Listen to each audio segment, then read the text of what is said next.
1 in every 5 British pilots in World War I was killed either in combat or in an accident during flight. Over 1,000 trainee pilots died during training before they even saw battle. Outnumbered, German pilots remained at the front until they were either killed, wounded, or suffered a mental breakdown.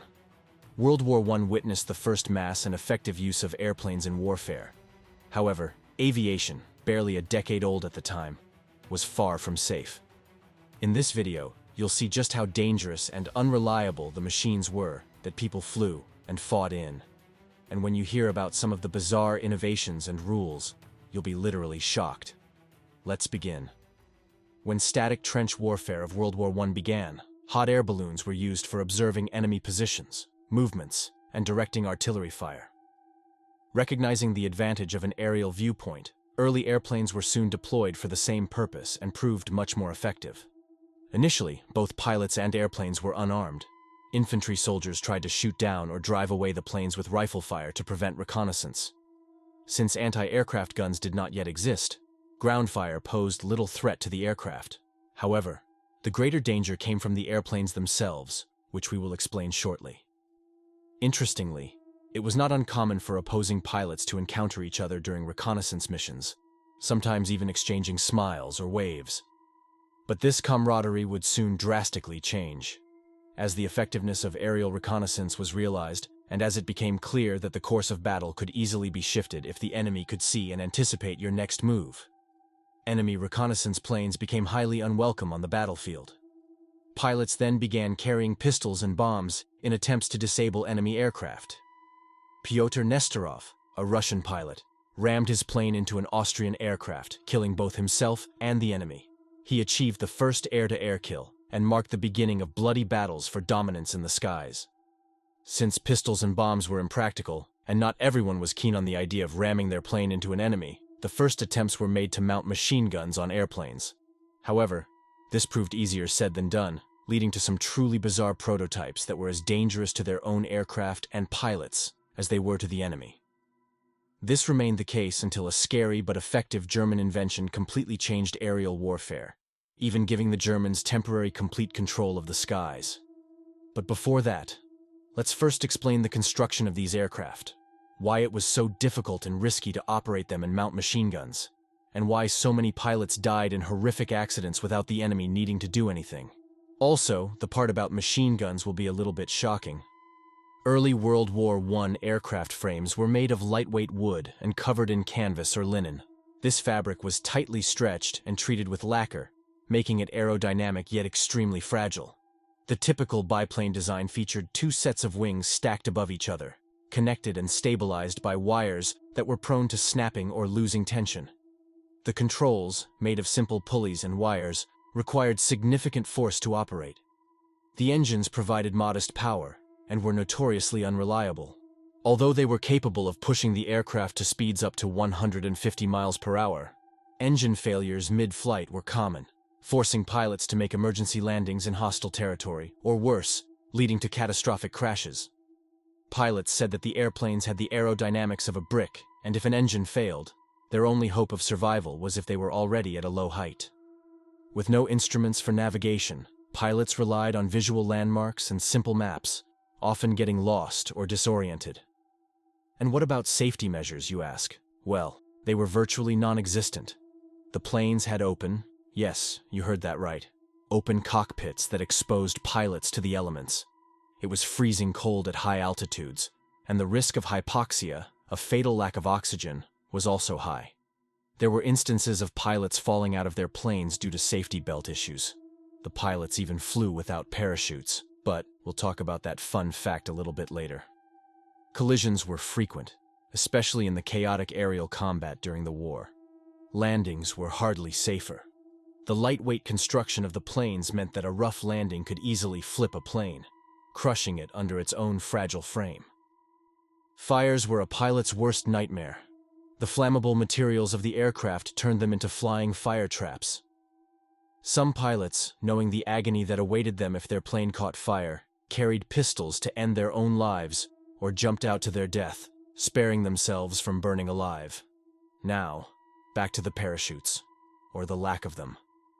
In the beginning of the war, there were no parachutes at all. when they were finally issued, they failed a third of the time. Those parachutes were around 30 pounds heavy and bulky. So many pilots didn't even want to wear them, as they made it difficult to fly and didn't guarantee safety. Some armies during the whole war didn't give their pilots parachutes at all, because the commanders thought that they would fight more fiercely if they didn't have any other option to escape. If you are wondering what kind of training these crazy brave pilots had, well, let's just say, not quite the best. Training of pilots was rushed and inadequate, with some receiving as little as 3 months of instruction before being sent into combat. This lack of training led to a high rate of accidents and fatal crashes even before pilots faced enemy fire. The rush to produce more planes and pilots meant that many were ill-prepared, flying poorly constructed machines that literally barely held together. British officers complained that pilots sent from the UK didn't even know how to fly the planes, let alone how to fight in them. The life expectancy of a fighter pilot was measured in weeks. Every mission flown could easily be their last. For example, in April 1917, the average life expectancy of a British pilot on the Western Front was 69 flying hours. You think that flying the aircraft was an insane and impossible task? Wait till you hear about using them for fighting. The idea of putting a machine gun on an airplane changed aerial combat forever. However, it was far from easy and simple. Early attempts faced numerous challenges, primarily because of the propeller positioned at the front of the plane. The best place to put the machine gun on the plane was directly in front of the pilot. This way, the pilot could aim the machine gun by maneuvering the plane in line with the machine gun's fire, and the weight of the machine gun wouldn't disbalance the aircraft. Also, it was close to the pilot, allowing him to easily reload or clear a jam. But this positioning meant the machine gun would fire right through the arc of the propellers, which sounds like a recipe for disaster, as it risked the bullets striking the blades and tearing the plane apart mid-flight.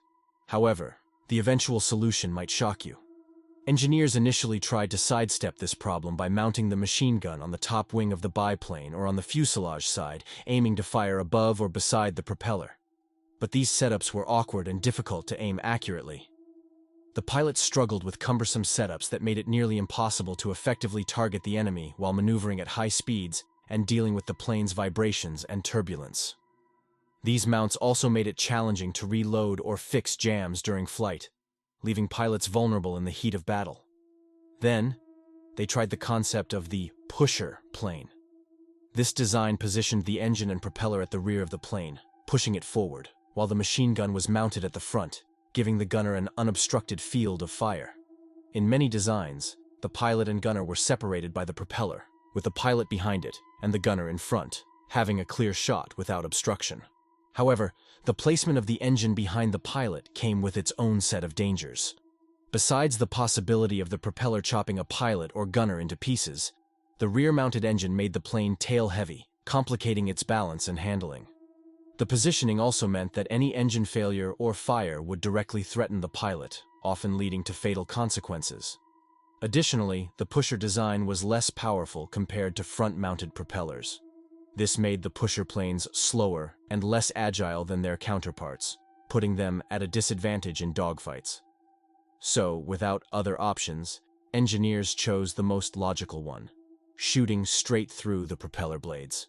Pilots shot machine guns directly through the arc of the propeller just inches away from their face. They were instructed to use short bursts and pray that the wooden blade wouldn't disintegrate if hit. They even added different materials to keep the blade together if hit or attached metal parts to deflect the bullets. Deflecting the bullet in front of your face, fuel tank, and engine. You heard that right. But then, a true game-changer came with the invention of the synchronization gear by the Germans.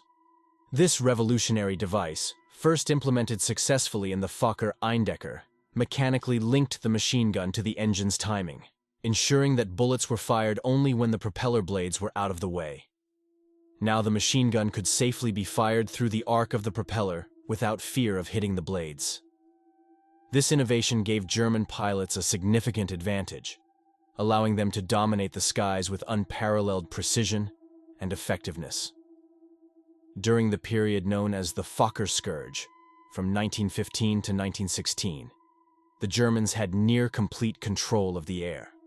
The Fokker Eindecker, with its synchronized machine gun, was simply unmatched, leading to devastating losses and a severe morale crisis among Allied airmen who didn't have a solution for German planes. But the tide began to turn when a stroke of luck brought this technological secret to the Allies. A German plane equipped with the synchronization gear crashed behind Allied lines, and the device was recovered intact. Engineers and scientists quickly studied and replicated the mechanism, installing them in Allied planes and restoring balance to the aerial combat, giving Allied pilots an equal fighting chance. It led to a rapid escalation in aerial tactics and technology, forever changing the nature of warfare in the skies.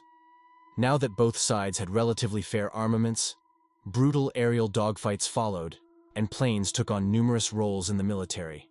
However, flying remained a highly risky and dangerous job. In the next video, we will discuss these aerial dogfights, exploring how brutal and horrific they were, the crazy tactics used by pilots, and some of the deadliest aces of World War I.